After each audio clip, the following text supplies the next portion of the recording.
Thank you. Next question, Rachel Ayello, CTV. Good morning. Nanos's latest numbers out this morning show that the NDP have fallen to 8% support. I know you say you're getting questions in every election about the polls, but you are now at a new numeric low.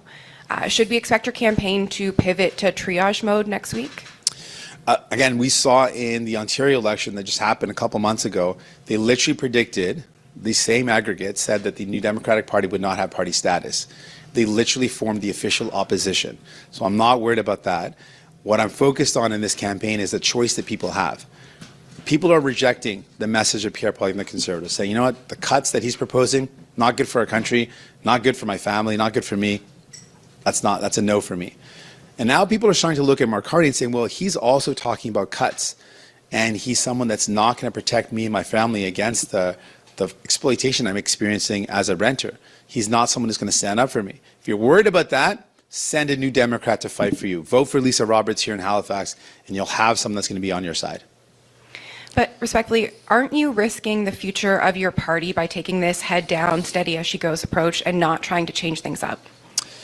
We are focused on people, and this campaign matters. This campaign is very important. So we're going to use every day of this campaign to give people a real choice.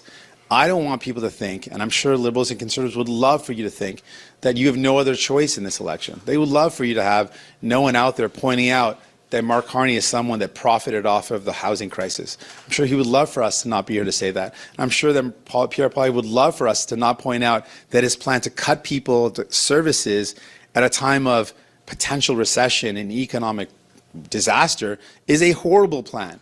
But we're not going anywhere. We're never going to give up fighting for people. Thank you. Now, Mara Forrest, Canadian Press. Yeah, thank you.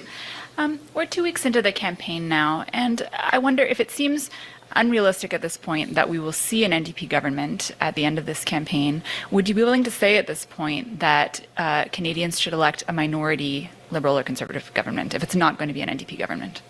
Well, I can tell you from my lived experience, from what I've seen. We were in a minority government, and I can tell you that just 25 New Democrats were able to bring in dental care that has helped millions of Canadians. Literally millions of people have been able to look after their teeth because we fought to bring that in, with just 25 of us. 25 of us brought in pharmacare, and now 3 provinces are going to have free birth control and diabetes medication and devices because we fought for it. Just 25 of us. So imagine what would happen if you elected more of us, sent more of us to Ottawa. If you sent more of us to Ottawa, we could fight for you even more. If you sent me as your Prime Minister, I would be honored to serve. People would choose the outcome of this election. I'm asking people to consider, who do you want in Ottawa fighting for you? Who do you want standing up to say, you know what, no, I'm not going to let corporate landlords rip you off? Who do you want in Ottawa to say, you know what, I want us to have more affordable groceries, I'm going to put in a price cap on food essentials? Who do you want in Ottawa fighting for you and your family, for fighting for the things that you hold dear? That's a New Democrat. And so send Lisa Roberts if you live here in Halifax. Wherever you live, send a New Democrat that's going to fight for you. Thank you. Last question, Angela Capabianca, Global News.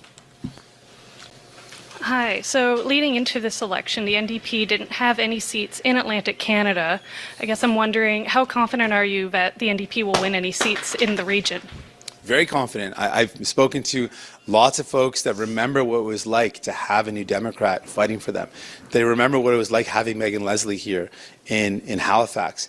And they feel the loss of not having someone that's actually standing up for them, someone that's not actually fighting for them, someone that's bringing kind of the message from Ottawa here instead of taking Halifax's message to Ottawa. And so that's what you're going to get with a New Democrat. If you elect Lisa Roberts, you're going to get a voice that's going to say, you know what, Halifax deserves better. That we need better protections for renters. We need better protections for people. That in all of this struggle, who's going to be in it for you and not the billionaires? That's New Democrats. That's us. That's Lisa Roberts. And so I'm hearing that more and more. In St. John's in Newfoundland and Labrador, we've got Mary Shortle running there, who has shown people that she's a fighter for them, fighter for people. So the people in Atlantic, I think you deserve a lot better than folks that haven't had your back and haven't been your voice for you. You deserve a New Democrat. Vote for one. No more questions. Thank you. Thanks so much. That concludes the press conference for today. Thank you, everybody. C'est Thank you ce qui so much. conclut la Great. conférence de That's presse awesome. d'aujourd'hui. Merci beaucoup. Bonne journée.